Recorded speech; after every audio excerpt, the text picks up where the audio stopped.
land is our land! This land is our land! This land is our land! This land is our land! This land is our land! Claiming the American soil as theirs alone, white supremacists may have forgotten their history.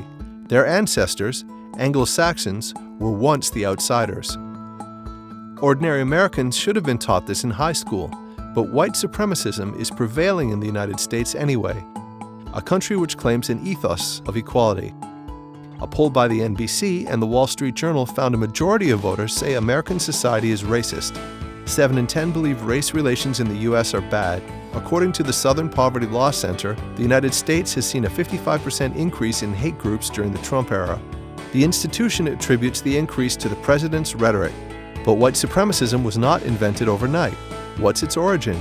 Some Anglo-Saxons insist their pursuit of liberty is incomparable across the world, and thus they are superior to other races. Such ethnicity-based prejudices have been found in several historical documents. This may be the very origin of white supremacism in the United States. Fast forwarding into the capitalist society, social Darwinism started to take ground. Advocating the survival of the fittest, social Darwinism has been repeatedly used to justify racism. In the logic of social Darwinists, the white are more competitive than their black counterparts and thus deserve better resources. This led to a vicious circle.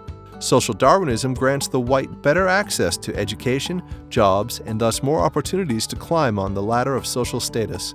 But this is at the sacrifice of black Americans. Limited access to resources makes the black population less competitive than the white.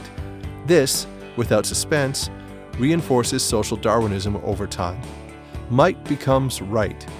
The white's colonization of America has thus found its theoretical basis. And again, you get the same in Hitler.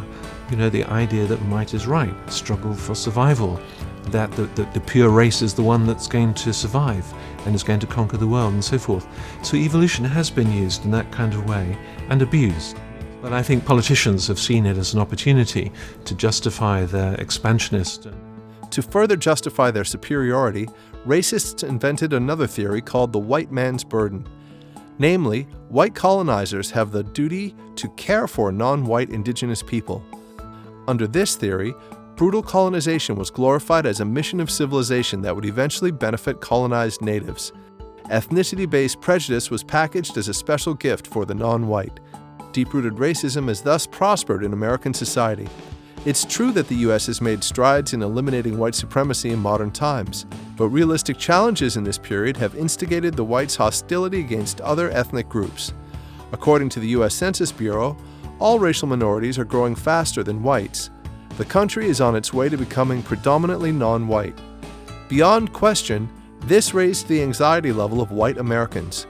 The economic conundrum some of them are facing in the diversified society has catalyzed the anxiety in their hatred toward other ethnic groups. This contributes to the scene where white supremacists were blatantly chanting, "The American land is theirs." No snowflake is innocent in an avalanche. The same goes for racism in the United States.